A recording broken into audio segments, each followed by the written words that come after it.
नमस्कार, मैं रवीश कुमार। केपी चोर देश छोड़, यह नारा नेपाल कहां से पहुंचा? वोट चोर गद्दी छोड़ से।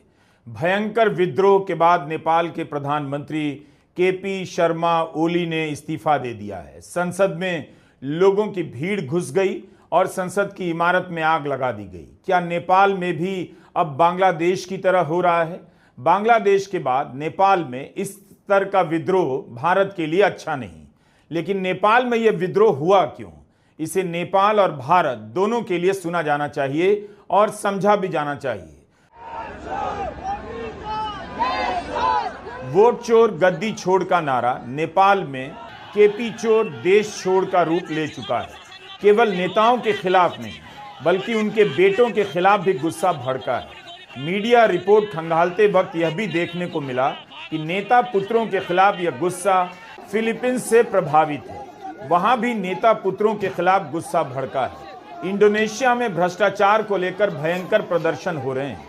कई शहरों में प्रदर्शन हिंसक भी हुआ। राजधानी जकार्ता में संसद की इमारत में आग लगा दी गई।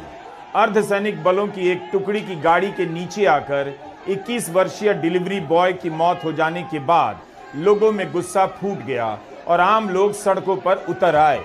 वहां भी आर्थिक तंगी एक बड़ा मुद्दा है और वहां भी छात्र, मजदूर, महिला संगठनों ने इसमें हिस्सेदारी की है। आर्थिक असमानता के सवाल पर इंडोनेशिया में लोग सड़कों पर निकल आए हैं। वहां 5-5 मंत्री बदल दिए गए हैं। इंडोनेशिया के प्रदर्शनों में अब तक 10 लोगों की मौत हो चुकी है। लोगों में इस बात को लेकर भी गुस्सा था कि सांसदों को मिलने वाला हाउसिंग भत्ता मिनिमम वेज से 10 गुना अधिक था। उन्हें मिलने वाले तरह तरह की रियायतों को लेकर भी आक्रोश था। इसलिए हमने कहा कि नेपाल में जो प्रदर्शन हो रहे हैं, इंडोनेशिया में जो हो रहा है, उसे भारत को भी सुनना और समझना चाहिए। भारत में भी यह मुद्दा रहता है कि 30-30 साल नौकरी करने के बाद किसी को पेंशन नहीं मिलती, लेकिन एक विधायक को राज्यसभा का सांसद बनने के बाद, लोकसभा का सांसद बनने के बाद 3-3 पेंशन दी जाती है। तो एलिट वर्ग और आम आदमी के बीच के आर्थिक फर्क को लेकर इंडोनेशिया में गुस्सा भड़का। उसी तरह का गुस्सा नेपाल में देखा जा रहा है। तो नेपाल में जो कुछ भी हो रहा है, आप कई देशों से प्रभावित कह सकते हैं या फिर उन्हीं कारणों को आप नेपाल में सक्रिय रूप में देख सकते हैं। केपी चोर देश छोड़ ही एकमात्र नारा नहीं है। केपी चोर देश छोड़, केपी चोर देश छोड़। नेपाल में 8 सितंबर को पुलिस की गोलीबारी से 19 छात्रों की हत्या के बाद हालात नियंत्रण से बाहर हो गए। प्रधानमंत्री ओली ने अपने इस्तीफे में लिखा है कि देश में जो हालात हैं उसे देखते हुए इस्तीफा दे रहा हूं। इसके पहले उन्होंने शांति की अपील की, सर्वदलीय बैठक बुलाकर मामले को संभालने का प्रयास किया, कुछ भी काम नहीं आया। युवाओं ने पूरे नेपाल में गठबंधन में शामिल दलों के नेताओं को खदेड़ना शुरू कर दिया है। उनके घरों और अन्य ठिकानों में आग लगाने की घटनाएं बढ़ गई हैं। जन विद्रोह, जन आंदोलन नेपाल में लंबा इतिहास रहा है, लेकिन कभी ऐसा नहीं हुआ कि एक दिन में पुलिस की गोली से 19 युवाओं की मौत हो गई। नेताओं के प्राइवेट घरों को भी टारगेट किया गया है।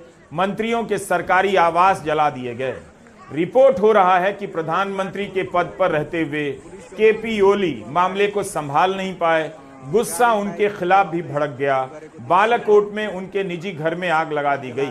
प्रदर्शनकारी इस्तीफा मांगने लगे और अंत में उन्हें देना पड़ा। राष्ट्रपति के घर पर भी तोड़फोड़ की खबरें आई। सूचना एवं प्रसारण मंत्री का घर भी जला दिया गया।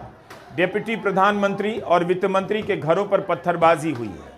सोमवार रात इस्तीफा देने वाले गृह मंत्री के घर पर भी हमला हुआ है। इसके अलावा नेपाल के राष्ट्रीय बैंक के गवर्नर के घर पर भी पत्थरबाजी हुई।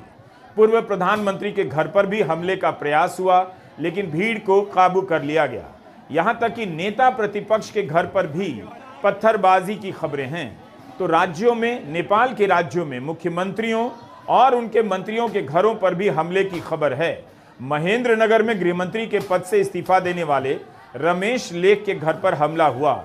8 सितंबर की गोलीबारी के बाद से ही ओली सरकार के मंत्रियों के इस्तीफे होने लगे थे, मगर लोगों का गुस्सा शांत नहीं हुआ। सत्ताधारी गठबंधन के 20 से अधिक सांसदों ने भी इस्तीफा दे दिया। नेपाली कांग्रेस के केंद्रीय मुख्यालय में आग लगा दी गई। इसके अध्यक्ष शेर बहादुर देउवा का भी घर जला दिया गया। शेर बहादुर देउवा भी नेपाल के प्रधानमंत्री रह चुके हैं। सीपीएन यूएमएल के पार्टी ऑफिस को भी जला दिया गया। सेना हेलीकॉप्टर से मंत्रियों को सुरक्षित स्थान पर ले जाती दिखी। नेपाल कम्युनिस्ट पार्टी के अध्यक्ष पुष्पा कमल दहाल प्रचंडा के घर पर भी हमला हुआ है। इसका मतलब है कि भ्रष्टाचार विरोधी आंदोलन सभी दल के नेताओं को निशाना बना रहा है। गुस्साई भीड़ ने संसद भवन में आग लगा दी है। संसद के भीतर भीड़ घुसती जा रही है और पुलिस काबू भी नहीं कर पा रही। संसद की यह तस्वीर बांग्लादेश की याद दिला रही है, जहां भीड़ इसी तरह प्रधानमंत्री शेख हसीना के घर घुस गई और उन्हें देश छोड़कर भागना पड़ा। क्या इन सब के पीछे सेना का कोई इरादा हो सकता है या बाहरी ताकतों का? नेताओं से निराश होना समझ में आता है, लेकिन अपने ही देश की संसद में आग लगा देना बता रहा है कि इस भीड़ को अब संभालने वाला कोई नहीं, समझाने वाला कोई नेता नहीं, और इसका लाभ अब कोई भी उठा सकता है। इस तरह के भी वीडियो आए हैं कि नेपाल के वित्त मंत्री और वहां के उप प्रधानमंत्री को दौड़ा दौड़ा कर मारा जा रहा है। ये सारी तस्वीरें बहुत भयावह हैं। बेकाबू हिंसा किसी भी लोकतांत्रिक प्रदर्शन की तस्वीर नहीं होनी चाहिए।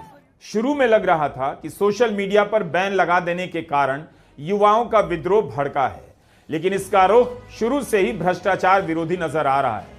सोशल मीडिया के बैन के पीछे एक कारण यह भी बताया जा रहा है कि इन वेबसाइट्स पर आम लोग सरकार के खिलाफ खुलकर लिखने लगे थे, भ्रष्टाचार को मुद्दा बनाने लगे थे।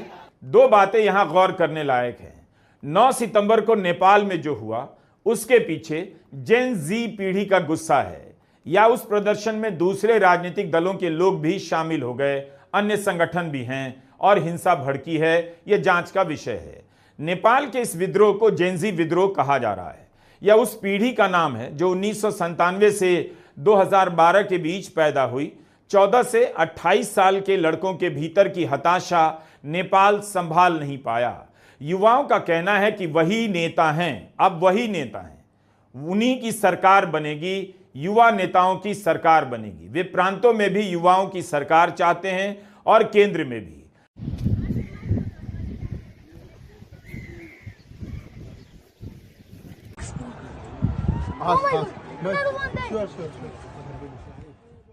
9 सितंबर को नेपाल में कुछ जगहों से स्कूलों पर हमले की खबरें आई। स्कूलों को लेकर युवाओं के बीच यह धारणा फैल चुकी है कि इनमें नेताओं के पैसे लगे हैं। स्कूलों के जरिए काला धन नेपाल में सफेद किया जा रहा है।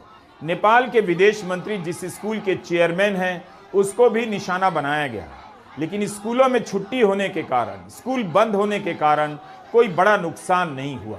इस बात की पड़ताल और करनी चाहिए कि क्या यही कारण हो सकता है, या स्कूलों की फीस से युवा परेशान होंगे। पढ़ाई के बाद भी उनके जीवन स्तर में बदलाव नहीं आ रहा है, नौकरियां नहीं मिल रही हैं। दूसरी तरफ देखते हैं नेता भ्रष्टाचार में डूबे हैं, उनका कुछ भी नहीं बिगड़ रहा है, किसी नेता के खिलाफ कार्रवाई नहीं हो रही।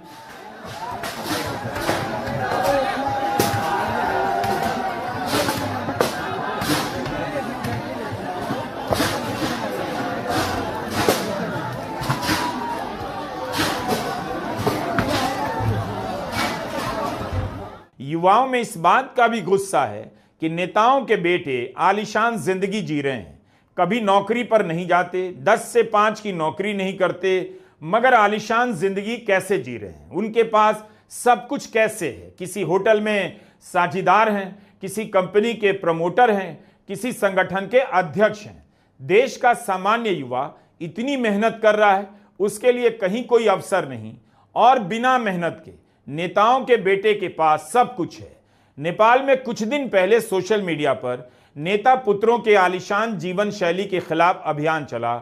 इसका नाम था नेपो किड कैंपेन। युवा कह रहे हैं कि टैक्स का पैसा लूटा जा रहा है, उनकी मेहनत की कमाई का हिस्सा टैक्स में चला जाता है, और टैक्स का पैसा भ्रष्टाचार के जरिए नेताओं और उनके बेटों के पास पहुंच रहा है।